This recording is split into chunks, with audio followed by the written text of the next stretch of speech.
మాతృదేవో భవ, పితృదేవో భవ. శుక్లాంబరధరం విష్ణుం శశివర్ణం చతుర్భుజం ప్రసన్నవదనం ధ్యాయేత్ సర్వవిఘ్నోపశాంతయే.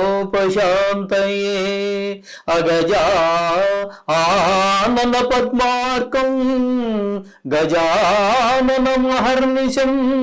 అనేకదంతం భక్తానాం ఏకదంతముపాస్మహే ఏకదంతముపాస్మహే. శ్రీ మహాగణాధిపతయే నమః. పరాభవ నామ సంవత్సరంలో పంచాంగం విశేషాలు మనం చెప్పుకోబోతున్నాము. ఈ పరాభవ నామ సంవత్సరం అనగానే చాలా మంది అందరికీ అవమానాలు జరిగిపోతాయి, పరాభవం అయిపోతుంది అని చెప్పేసి ఒక అపోహలో చాలా మంది ఉన్నారండి. దానికి దీనికి సంబంధము లేదు. ఈ పేరులో ఉన్నటువంటి ఆ భావానికి యథార్థానికి సంబంధమే లేదు. ఈ పరాభవ నామ సంవత్సరం పేరు ఎలా వచ్చింది? ఒకానొక సందర్భంలో నారద మహర్షి శాపవశాన స్త్రీ రూపం ధరించవలసి వచ్చింది. అప్పుడు నారదుడు స్త్రీ రూపం ధరించి ఒక రాజుని వివాహం ఆడతాడు. ఆ రాజుగారికి ఈ నారదుడికి కలిపి ఒక 60 మంది పిల్లలు పుట్టారు. ఒక సందర్భం రాజులంటే ఇంకెంతసేపు శత్రువులు, గొడవలు, గోలలు ఇవన్నీ మామూలు కదా, ప్రశాంతమైన జీవితం ఏముంటుందండి. ఆ విధంగా ఉండటంలో పరాయి రాజు ఎవరో కొన్ని సందర్భాల్లో వచ్చి వీళ్ళందరినీ శాపవశాన్ని కానీ మరొకటి కానీ మొత్తం మీద ఈ 60 మంది పిల్లలు భస్మం అయిపోయారండి. భస్మం అయిపోయేటప్పటికీ స్త్రీ రూపంలో ఉన్నటువంటి నారుడు చాలా దుఃఖించాడు. కనీసం 60 మందిలో ఒక్కడ బతకలేదే, ఇంతమంది నాశనం అయిపోయారు, ఇంక నేను ఎలా బతకాలి అని చెప్పేసి స్త్రీ సహజమైనటువంటి స్త్రీ రూపంలో ఉన్నాడు కాబట్టి స్త్రీ సహజమైనటువంటి దుఃఖంలో చాలా పరితపించిపోతున్న సందర్భంలో విష్ణుమూర్తి ఆయనకి అభయం ఇచ్చాడు. నీ సంతానం చనిపోయినప్పటికీ కూడా వారు ఈ భూప్రపంచం, ఈ జగత్తు ఉన్నంత వరకు కూడా ఖచ్చితంగా 60 మంది పిల్లల యొక్క పేర్లు అలా ప్రతి సంవత్సరం వస్తూనే ఉంటాయి అని చెప్పడం జరిగింది. ఆ 60 మంది పేర్లే మనకి వచ్చినటువంటి తెలుగు సంవత్సరాల పేర్లు ఉన్నాయి కదండి. ఇప్పుడు ఎవరికి చాలా మందికి తెలియదు అనుకోండి, 198 మందికి తెలియదని అనుకుంటున్నాను నేను. వాళ్ళ పేర్లు ఇవి: ప్రభవావి, భవా, శుక్ల, ప్రమోదోత, ప్రజోత్పత్తి అనేటటువంటి ఇవన్నీ కూడా మనకి చిన్నప్పుడు, మా చిన్నప్పుడు అందరి చేత పట్టించారు. 100కి 100 మందికి వచ్చాయి. పంచాంగం అంటే అసలు ఏంటి? తిథి, వార, నక్షత్ర, యోగ, కరణ, ఈ 5 కలిపి పంచాంగం అంటాం. ఈ పంచాంగంలో ద్వారా మనకేం తెలుస్తుంది? ఇది గోచారానికి సంబంధించినటువంటిది. పంచాంగ శ్రవణంలో మనకి నవనాయకులు అని ఉంటారండి. ఈ నవనాయకులు అంటే రాజు ఎవరు, మంత్రి ఎవరు, అలాగే సైన్యాధిపతి ఎవరు, అర్ఘ్యాధిపతి ఎవరు, అలాగే ధాన్యాధిపతి ఎవరు, సస్యాధిపతి ఎవరు, రసాధిపతి ఎవరు, నీరసాధిపతి ఎవరు అనేటటువంటి విషయాలు 9 మందికి 9 ఆధిపత్యాలు వస్తాయన్నమాట. వీళ్ళని నవనాయకులు అంటారు. ఒక్కొక్క దానికి ఒక్కొక్కరు నాయకులు ఉంటారు. ఇక్కడ ఈ సంవత్సరం కనుక మనం తీసుకున్నట్టయితే, అంటే ఈ భావనామ సంవత్సరంలో ఉగాది మొదలుకొని అక్కడి నుంచి మనం తీసుకున్నట్టయితే నాయకుల గురించి మనం చెప్పుకోబోతున్నాం. దానికి ముందుగా మన ఉగాది రోజున మనకి ఇది ఏదో ఒక కాలానికి సంబంధించినటువంటి పండగ. ఇది ఏదో ప్రత్యేకమైన ఒక దేవుడికి సంబంధించినటువంటి పండగ కాదు. ఉగాది అనేది ఒకప్పుడు సృష్టి మొదలైంది ఉగాది రోజునే అని చెప్పి కొంతమంది అన్నారు. ఉగాది రోజునే పూర్వకాలంలో అప్పుడు నవగ్రహాలు ఒకే దగ్గర ఉండేవి అని చెప్పేసి కొన్ని. ఉగాది అంటే మొత్తం మన యుగాలు 4 ఉన్నాయి కదా, అవే కాకుండా ఏ సంవత్సరానికి ఆ సంవత్సరాన్ని దాన్ని కూడా యుగాది అనే సంవత్సరాన్ని కూడా యుగం అని చెప్పేసి అంటం జరుగుతూ ఉంటుంది. ఈ విధంగా ఇక్కడ ఆ రోజున ఈ వేప పువ్వు పచ్చడి తింటాం. ఆ వేప పువ్వు పచ్చడి రోజున అందులో వేప పువ్వు అంటే చేదు, బెల్లము, చెరుకు ముక్కలు, అట్లా కొబ్బరి, ఇట్లా పులుపు, కొత్త చింతపండు, మామిడి పిందెలు, ఇట్లా 9 రకాలు నవరసాలు అంటాం, షట్ రుచులు అంటాం. ఇట్లా వీటికి సంబంధించిన అన్నీ కలిపి దాన్ని తయారు చేసి పొద్దుటే స్నానం చేసి దేవుడి దగ్గర మనసారా పూజించుకొని ఈ సంవత్సరం, రాబోయే సంవత్సరం మాకు అన్ని శుభాలే జరగాలి స్వామి అని చెప్పేసి ఆ దేవుని ప్రార్థించి, ఎందుకంటే భగవద్గీతలో శ్రీకృష్ణ పరమాత్మ కూడా చెప్పాడు, ఏమని? బలీయమైన కాల స్వరూపుడును నేనే అని చెప్పాడు. కాలం అంటే మనం ఏదో ఆదివారము, సోమవారం పొద్దుట, ఉదయం, సాయంత్రం, రాత్రి ఇది కాదండి. ఇవన్నీ కరెక్టే, భౌతికంగా మనకి ఇక్కడ ఇంతవరకే. కానీ మనం లోపలికి వెళ్ళినట్టయితే ఈ కాలం అంతా కూడా భగవత్ స్వరూపమే. కాబట్టి ఆ భగవంతుడికి సంబంధించిన పండగగా ఈ ఉగాదిని మనం చేసుకోవటం జరుగుతూ ఉంటుంది. కాబట్టి ఇక్కడ ఇందులో మనకి ఫలితాలు ఎలా వస్తాయి? ఈ నవనాయకుడి ద్వారానే ఈ ఫలితాలన్నీ కూడా మనకు అందబోతూ ఉన్నాయి, మొత్తం ప్రపంచానికి అందబోతున్నాయి నవనాయకుల ద్వారానే. ఇక్కడ రాజు ఈ సంవత్సరానికి భావనామ సంవత్సరంలో దీనికి ఈ సంవత్సరానికి రాజు గురుడు అనేటప్పటికీ ఆయన 100% శుభగ్రహం. రాజు ఒకటి వల్ల కేంద్ర రాష్ట్ర ప్రభుత్వాలన్నీ కూడా నీతితో న్యాయంగా పరిపాలన చేసే అవకాశం ఏర్పడుతోంది. అలాగే విదేశ సహకారం కూడా చాలా బాగుంటుంది. పారిశ్రామికవేత్తలకు కూడా చాలా మంచి అవకాశాలు ఉంటాయి. మూసివేయబడినటువంటి పరిశ్రమలు ఏమైనా ఉన్నట్టయితే అవన్నీ కూడా మళ్ళీ తిరిగి తెలుసుకుంటాయి. జీవన పద్ధతి కూడా మెరుగుపడుతుంది. బ్యాంకింగ్ సంస్థలు ప్రజలకి రుణ సౌఖ్యాలన్నీ కూడా కలగజేస్తూ ఉంటాయి. సామాజిక అవసరాలు తీర్చేటటువంటి విద్యా విధానం, ఇప్పుడు మనం చేసేటటువంటి ఈ విద్య ఏదైతే ఉందో ఇందులో మనకి పనికిమాలినవి చాలా ఉన్నాయండి. అదే కాకుండా పనికొచ్చి కూడా కొన్ని ఉన్నాయి. అలాగే వాటితో పాటుగా కొన్ని అడిషనల్గా కానివ్వండి, లేకపోతే కొన్ని సబ్జెక్టుల ప్రదేశంలో వేరే సబ్జెక్టులు ప్రవేశపెట్టేటటువంటి అవకాశం కూడా విద్యా విధానంలో అమలు జరిగే అవకాశం ఉంటుంది. కరువు కాటకాలు ఇవన్నీ కూడా కొంచెం పేదరికం, కరువు కాటకాలు ఇవన్నీ విద్యా విధానంలో అమలు చేయటం వల్ల కొన్ని మంచి జరిగే అవకాశం ఏర్పడుతూ ఉంటుంది. ప్రజల్లో దైవభక్తి, ఎందుకంటే రాజుగారు యథారాజా తథా ప్రజ అన్నారు. ఇక్కడ రాజుగారు గురువు కాబట్టి ఆయన 100% శుభగ్రహం కాబట్టి ప్రజల్లో దైవభక్తి దైవ చింతన కూడా బాగానే పెరుగుతుంది. అలాగే జీర్ణ దేవాలయాలు అంటే పాడుపడిపోతున్నటువంటి దేవాలయాలు, అలాగే నిత్య దీప నైవేద్యాలకి కూడా ఆదాయం లేనటువంటి గుళ్ళకి కూడా అవన్నీ పునరుద్ధరణ చేయడం జరుగుతూ ఉంటుంది. ఈ విధంగా ఉంటుంది. ఇకపోతే విద్యార్థులకి శాస్త్ర సంబంధమైన విద్యలు యందు ఆసక్తి కలుగుతుంది. ఇప్పటి వరకు ఎవరో మనం వేరే వేరే వేరే మనని సాగుకొట్టి చెవులు మూసినటువంటి వాళ్ళ చరిత్రలు మన సిలబస్లో విద్యా ప్రణాళికలో ప్రవేశపెట్టడం జరిగింది. అవి ఏవో చదువుకుని తరించిపోయాం. ఇప్పుడు అలా కాదండి, మన దేవుడి గురించి మనం ఏం చెయ్యాలి, అసలు మన సంస్కృతి ఏంటి తెలియకుండా పోయే వాటిని ప్రవేశపెట్టడం జరుగుతుంది. అవన్నీ వాటి యందు విద్యార్థులకు కూడా ఆసక్తి కలుగుతుంది. రాజుగారు గురువు రాజుగా ఉండటం వలన. ఇకపోతే మంత్రిగా కుజుడు ఉన్నాడండి. కుజుడు అనేటప్పటికీ ఆయన దేవసేనాని కాబట్టి మనస్పర్ధలు ఎక్కువగా వచ్చి ఆయన కొంచెం కోపం ఎక్కువ. దేవసేనాని అంటే నాలా సాఫ్ట్గా ఉంటే ఎవడంటాడండి మాట, పవర్ అంతే, ఆయన పేరు చెప్తేనే వణకాలి. ఆ విధమైనటువంటి వాడు దేవసేన అనేటటువంటి కుజుడు. కాబట్టి ఆయన వల్ల నాయకుల్లో కొంచెం ఒక ఇదివైనటువంటి ఉంటాయి. ఆయన కొంతమంది దాన్ని సహిస్తారు, కొంతమందికి మనస్పర్ధలు ఎక్కువగా వస్తూ ఉంటాయి. పదవుల్లో మార్పులు వచ్చేటటువంటి అవకాశం ఉంటూ ఉంటుంది. అలాగే వాహన ప్రమాదాల వలన, అగ్ని ప్రమాదాల వలన కూడా కొంచెం ప్రజా నష్టం జరిగేటువంటి అవకాశం ఉంటుంది. కోపం ఎక్కడైతే ఉందో అక్కడ కొన్ని మనకు అనర్థాలు జరుగుతూనే ఉంటాయి. అంచేత ఈయన కుజుడు కాబట్టి, ఈ మహా కోపిష్టి కాబట్టి ఇక్కడ కొంచెం ఈ విధమైనటువంటి అవకాశాలు ఉన్నాయి. అలాగే ఈ విద్యుత్ వల్ల, ప్రేలుడు పదార్థాల వల్ల ఎన్ని రకాలుగా అపకారం జరగవచ్చో అన్ని రకాలుగాను కూడా ప్రమాదాలు జరిగేటటువంటి అవకాశం ఫ్యాక్టరీలకు కావచ్చు, ఊర్లో ఇళ్ళు తగలపడడం కావచ్చు. ఇప్పుడు అంత అవకాశం లేదనుకోండి. పూర్వకాలం అన్ని గుడిసెలే ఉండేవి కాబట్టి, తాటాకిళ్ళు పూరిసెలు ఉండేవి కాబట్టి అప్పుడు ఎక్కువగా ఉండేవి. ఇప్పుడు పక్కా బిల్డింగ్లు కాబట్టి ఇప్పటికి జరుగుతూనే ఉన్నాయి, కాదని కాదు.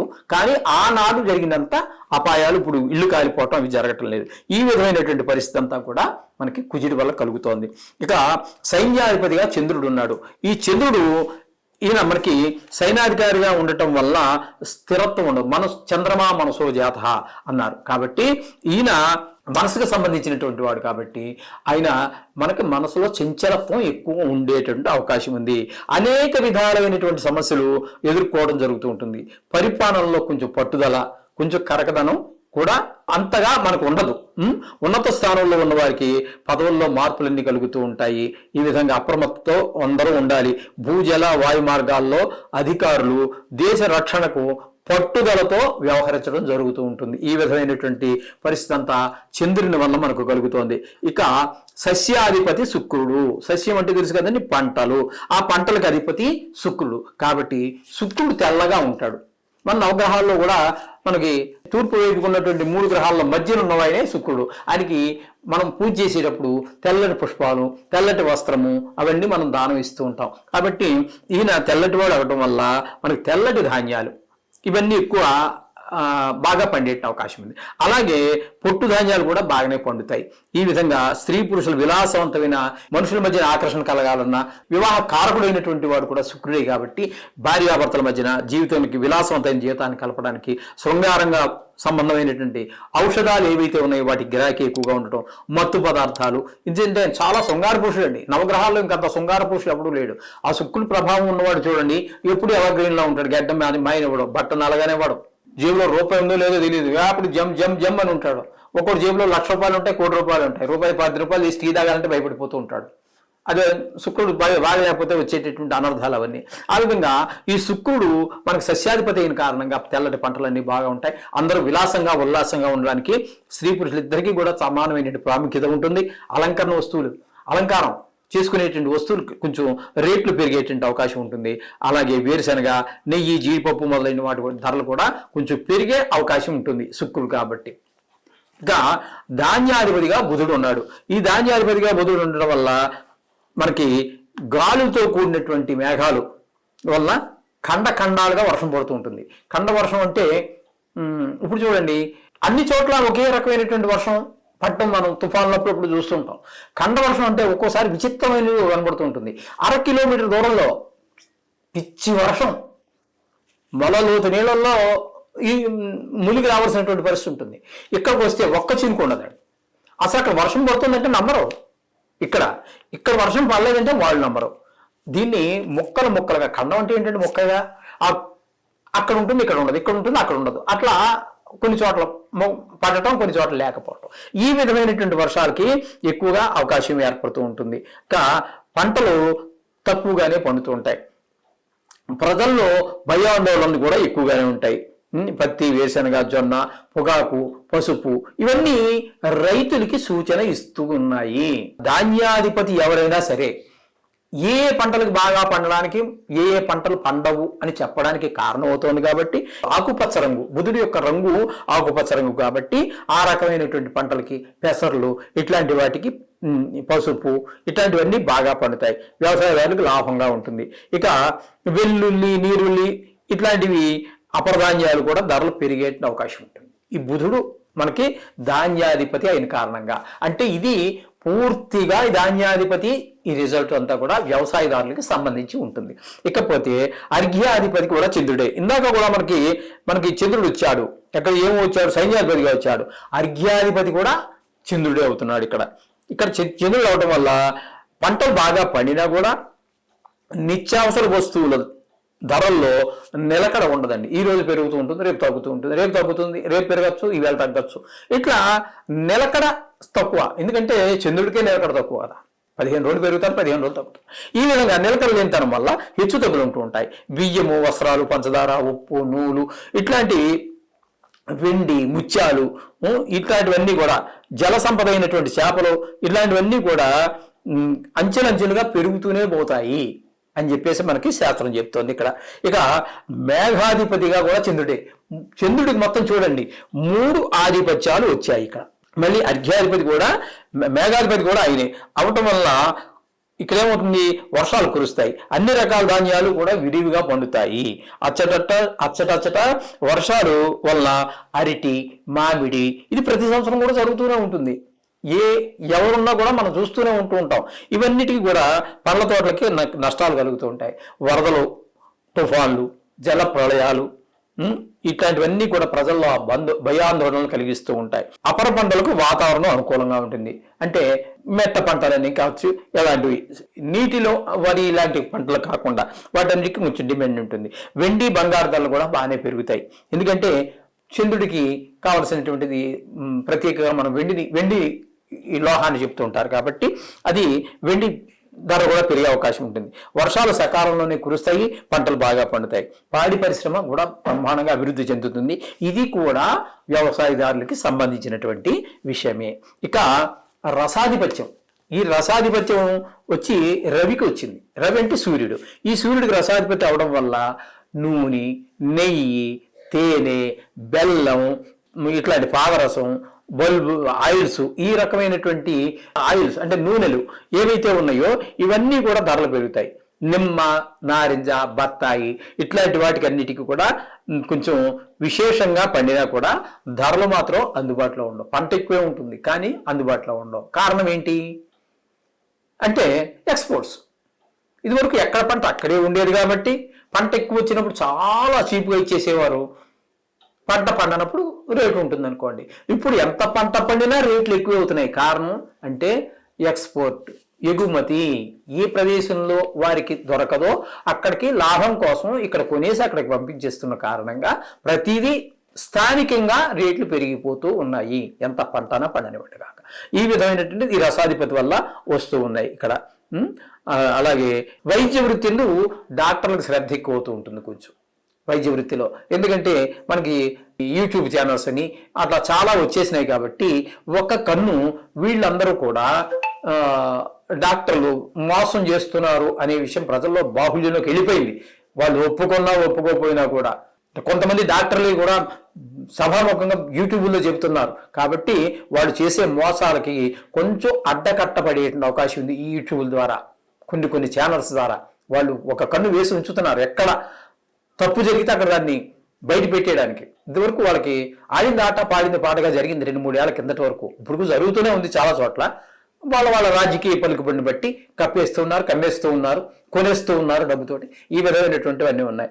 ఓకే, ఇక నేరసాధిపతి గురుడు. మనం మొట్టమొదటి రాజు కూడా గురువే అని మనం చెప్పుకున్నాం. ఇక్కడ నేరసాధిపతి కూడా గురువే అవుతున్నాడు. దీనివల్ల మనకి నవధాన్యాలు, నూనె గింజలు, పిల్లి పెసర్లు, ఉలవలు ఇత్యాదివన్నీ, నవరత్నాలు ఇవన్నీ కూడా, బంగారము ఇవన్నీ కూడా గిరాకీ బాగానే ఉంటుంది. మంచి గంధము, సుగంధ ద్రవ్యాలు ఇవన్నీ కూడా, శృంగార వస్తువులు ఇవన్నీ కూడా బాగా వాడకం ఎక్కువ అవుతుంది.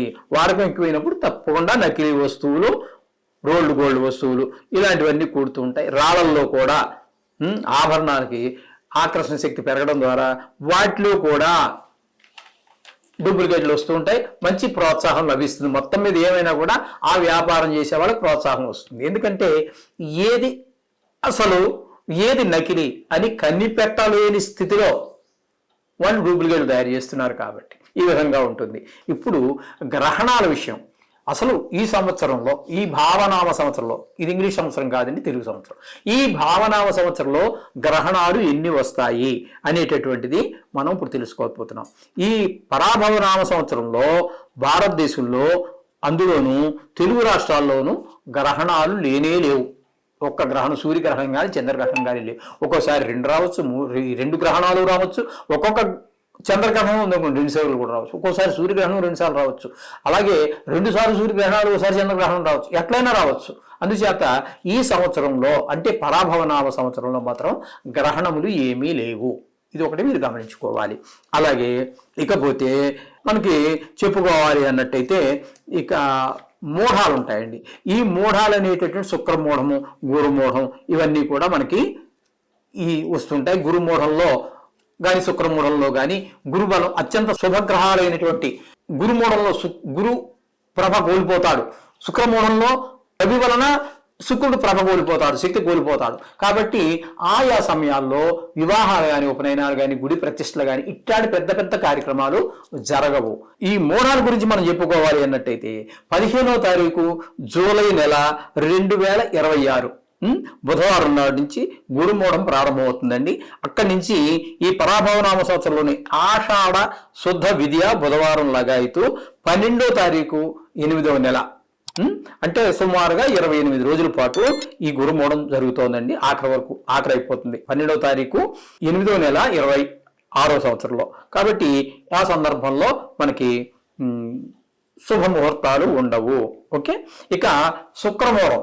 ఈ శుక్రమూఢం అనేటటువంటిది 19వ తారీఖు 10వ నెల 2026 సోమవారం నాడు శుక్రమూఢం ప్రారంభమై 29వ తారీఖు అంటే 19 నుంచి 29 వరకు అంటే కేవలం 10 రోజులు మాత్రమే, 10వ నెల 2026 వరకు గురువారం తోటి శుక్రమూఢం పూర్తి అయిపోతుంది. కేవలం 10 రోజులు మాత్రమే ఉంటుంది.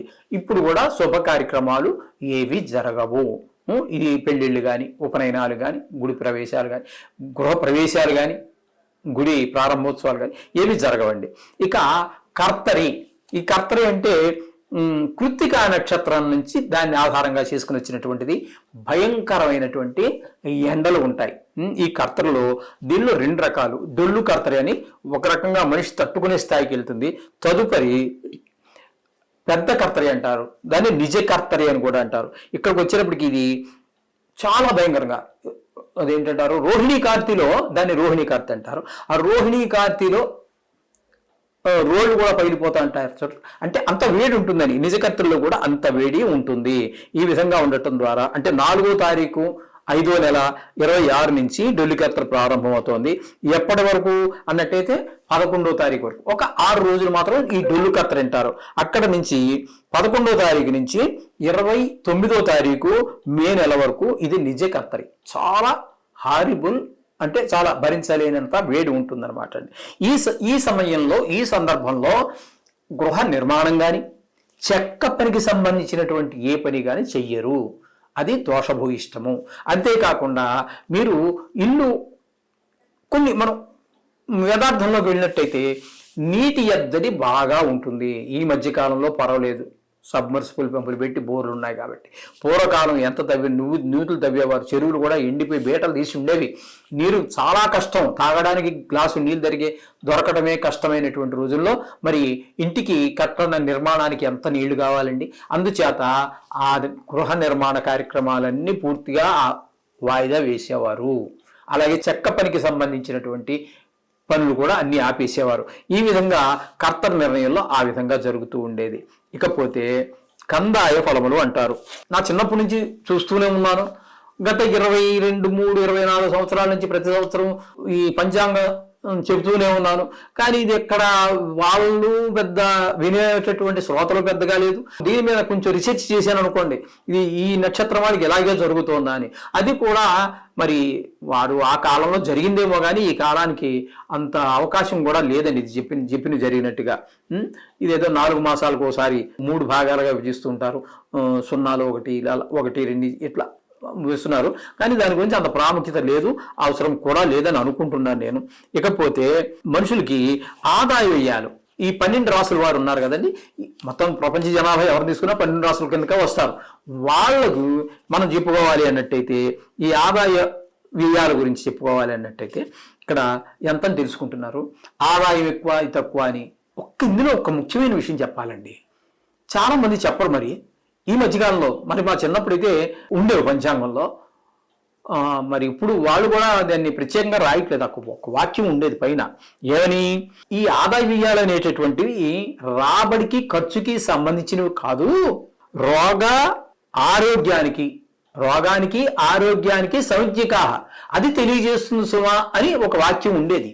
అంతేగాని ఈ ఆదాయం అంటేప్పటికి డబ్బుల ఆదాయము, వ్యయం అంటేప్పటికి డబ్బులు ఖర్చు ఇది కాదండి. ఎందుకంటే ఇప్పుడు కూడా మీరు చూసుకోండి, మనం సంవత్సర ఫలితాలప్పుడు చూసుకోండి, మీరు ఒక్కొక్క దగ్గర ఆదాయం విపరీతంగా ఉంటుంది, ఖర్చు తక్కువ ఉంటుంది. అంత మాత్రం చేత అక్కడ మిగుల్లో పడింది ఏమి ఉండదు. ఒకసారి ఆదాయం చాలా తక్కువగా ఉంటుంది, వ్యయం రెట్టింపు కూడా ఉంటుంది అక్కడ కూడా.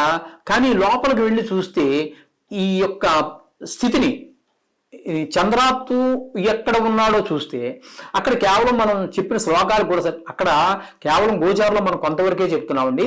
మనం చెప్పేటటువంటి గోచారం కూడా పూర్తి కాదు, దాన్ని మూర్తిమంతం అని ఉంటుంది. సువర్ణమూర్తి, రజతమూర్తి, తామరమూర్తి, లోహమూర్తి అని ఉంటుంది. ఈ మూర్తిమంతం అనేటటువంటిది ఒక సువర్ణమూర్తిగా ఉండి కూడా పూర్తి ఫలితాలు ఇవ్వలేకపోతాడు.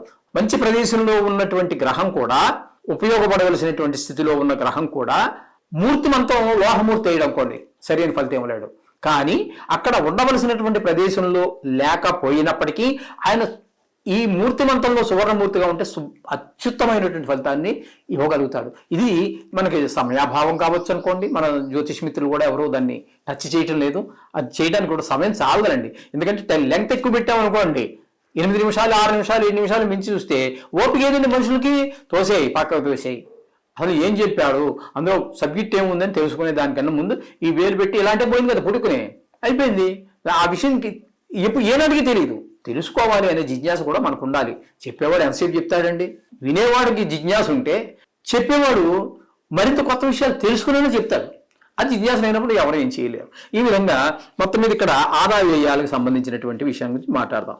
ఇక్కడ అలాగే రాజపూజ్యం అవమానాలు, వీటి గురించి కూడా మనం చెప్పుకుందాం. ఇక్కడ మేష రాశి వారికి కనుక మనం తీసుకున్నట్టయితే 11 ఆదాయము 5 వ్యయం.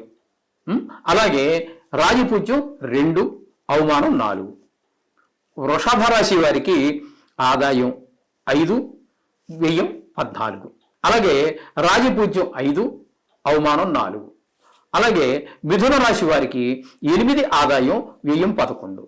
చెప్పాం కదండి, ఇది ఆదాయ వ్యయాలకి సంబంధించింది కాదు, ఇది రోగాలకి అనారోగ్యాలకి సంజ్ఞగా తెలియజేస్తుందని చెప్పడం జరిగింది. ఈ విధంగా ఇంకా వీరికి రాజపూజ్యం చూస్తే 1, అవమానం చూస్తే 7. కర్కాటక రాశి వారికి 2 ఆదాయము 11 వ్యయము. అలాగే రాజపూజ్యం 4, అవమానం 7. సింహరాశి వారికి 5 ఆదాయము 5 వ్యయము, 2 ఈక్వల్గా ఉన్నాయి. అలాగే రాజపూజ్య అవమానాలు కూడా 7 సమానంగా ఉన్నాయి. కన్యా రాశి వారికి తీసుకున్నట్టయితే ఆదాయం 8, వ్యయం 11 సూచిస్తోంది. అలాగే రాజపూజ్యం 3, అవమానం 3, ఈ 2 సమానంగానే ఉన్నాయి. తులారాశి వారికి 5 ఆదాయం 14 వ్యయం. కానీ చూడండి, ఇక్కడ చూడండి ఎంత వ్యత్యాసం కనబడుతుందో. ఇక్కడ ఇలా ఈ విధంగా సూచిస్తోంది కదా, దీన్ని మీరు ఆదాయం వేయాలంటే ఆదాయము ఖర్చు కింద చూస్తే మాత్రం కరెక్ట్ కాదు. లోపలికి వెళ్తే తులారాశి వారికి చాలా బాగుంటుందండి. ఇక్కడ వెళ్తే నిజానికి ఈ సంవత్సరం అంతా కూడా తులారాశి వారికి ఎక్కువ అనుకూలమైన ఫలితాలే కనిపిస్తూ ఉన్నాయి. ఆ రాజపూజ్యం 6, అవమానం 3. అలాగే వృశ్చిక రాశి వారికి 11 ఆదాయము 5 వ్యయము, గౌరవం 2, అవమానం 6. ధనస్సు 14 ఆదాయము 11 వ్యయము, 5 రాజపూజ్యము, 6 అవమానం. మకర రాశి వారికి 2 ఆదాయము 8 వ్యయము. అలాగే 1 రాజపూజ్యము, 2 అవమానము. కుంభరాశి వారికి 2 ఆదాయము 8 వ్యయము, అంటే 4 రెట్లు ఎక్కువగా కనిపిస్తున్నది. అలాగే రాజపూజ్యం తీసుకున్నట్టయితే 4, వ్యయం తీసుకుంటే 2. మీనరాశి వారికి 14 ఆదాయం 11 వ్యయం. ఇక రాజపూజ్యం 7, అవమానం 2. ఈ విధంగా మనకి ఈ పంచాంగం అంతా కూడా ఇదంతా సూచిస్తూ ఉన్నది మనకి. కాకపోతే ఇక్కడ పుష్కరాలు అని చెప్పేసి ఉంటాయండి. అంటే ఒక్కొక్క సంవత్సరము ఒక్కొక్క నదికి పుష్కరాలు జరుగుతూ ఉంటాయి. ఆ పుష్కరాలు ఈ సంవత్సరం ఏ నదికి రాబోతూ ఉన్నది, 12 రోజుల పాటు ఆ నదికి పుష్కరాలు మీకు తెలుసు కదండి. గోదావరి పుష్కరాలు, కృష్ణా పుష్కరాలు, గంగా పుష్కరాలు, మన మహాకుంభమేళా జరిగింది. అలాగే ఒక్కొక్క ప్రతి సంవత్సరము కూడా అంటే గురుని యొక్క సంచారాన్ని నిర్ణయించి ఒక్కొక్క రాశిలో ప్రవేశించినప్పుడు ఒక్కొక్క నదికి పుష్కరం జరుగుతూ ఉంటుంది. ఇప్పుడు 1వ తారీఖు జూన్ నెల 2026 పరాభవన సంవత్సరంలో అధిక జ్యేష్ఠ మాసం ఒకటి వస్తున్నదండి. జ్యేష్ఠమాసాలు రెండు అధికం ఒకటి, ఇది 3 సంవత్సరాలకు ఒకసారి వస్తూ ఉంటాయి. ఇక్కడ అధిక జ్యేష్ఠ మాసమే ముందు వస్తుంది, నిజ జ్యేష్ఠమే తర్వాత వస్తూ ఉంటుంది. ఆ పాడ్యమి తత్కాల విధియ సోమవారం రాత్రి 1:50 గురుడు కర్కాటక రాశిలో ప్రవేశిస్తూ ఉన్నాడండి. అందుచేత మరుసటి రోజు అంటే 2వ తారీఖు 6వ నెల 2026 లగాయితూ 13వ తారీఖు 6వ నెల అంటే 12 రోజుల పాటు 26 వరకు జ్యేష్ఠ బహుళ త్రయోదశి శనివారం వరకు 12 రోజులు యమునా నదికి పుష్కరాలండి. ఈ యమునా నది పుష్కరాలు జరుగుతున్నాయి. కాబట్టి ఏ ప్రాంతం వారైనా సరే, ఆ ప్రాంతం దగ్గరలో ఉన్నవారైనా అయితే అలాగే వీరందరూ కూడా వెళ్ళవచ్చు. వెళ్ళి త్రివేణి సంగమంలో కావచ్చు, మధుర కావచ్చు, బృందావనం కావచ్చు, అంటే యమునా నది పరివాహక ప్రాంతంలో ఈ పుష్కరాలు ఎక్కడ అనేక ఘాటుల్లో జరుగుతుంటాయి, అనేక ఊర్లో జరుగుతూ ఉంటాయి. అక్కడికి వెళ్ళవచ్చు. ఈ పుష్కరాల కాలంలో మన పితృదేవతలకు పిండ ప్రదానాలు చేయటము, అది కేవలము తల్లిదండ్రులు పితృదేవతలే కాకుండా ఆప్త మిత్రులు కానివ్వండి, మనకి విద్య నేర్పినటువంటి గురువులు కానివ్వండి, మనకి జీవితంలో ఎప్పుడో కొంతమంది మనకు తెలియకుండా ఉంటారు, మనకి ఉపకారం చేసిన వాళ్ళు చేసి కావాలని చేసి ఉండకపోవచ్చు, వాళ్ళు చేసిన పని మనకి ఉపకారంగా పరిణమించవచ్చు. అటువంటి వారికి అందరికీ కూడా సమస్త దేవతలకి కూడా మనం ఆ రోజున పిండ ప్రదానము, తెలతర్పణాలు వదులుకోవటం అనేటటువంటిది, భగవన్నామస్మరణ చేసుకోవటం అనేది కేవలము భారతదేశానికి మాత్రమే ఇది పరిమితము.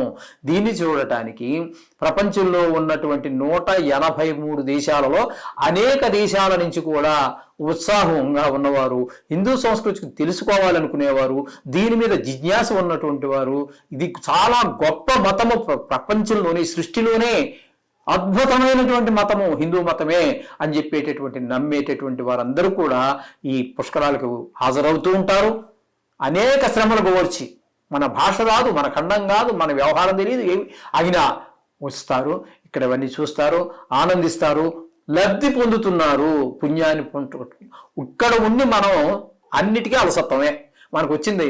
ఈ మధ్యకాలంలో సైన్స్ ప్రకారం చూడండి, అమెరికాను మించిపోతున్నాం. అనేక దేశాల కంటే మనం ఇప్పటి వరకు ముందున్న దేశాలు అన్నింటినీ మించి ముందుకు వెళ్ళిపోతున్నాం మనం. అలా వెనకాల ప్రోత్సాహం, రాజ ప్రోత్సాహం ఉండాలి. ఉంటే ఎక్కడికైనా వెళ్తారు. ఈ అలసత్వాన్ని విడనాడండి ఖచ్చితంగా. ప్రపంచంలోనే మన విశ్వగురు, అది ఖచ్చితంగా 100కి 1,000,000 యథార్థం. భారతదేశము విశ్వగురువే, ఇందులో సందేహం లేదు. శుభం భూయాత్.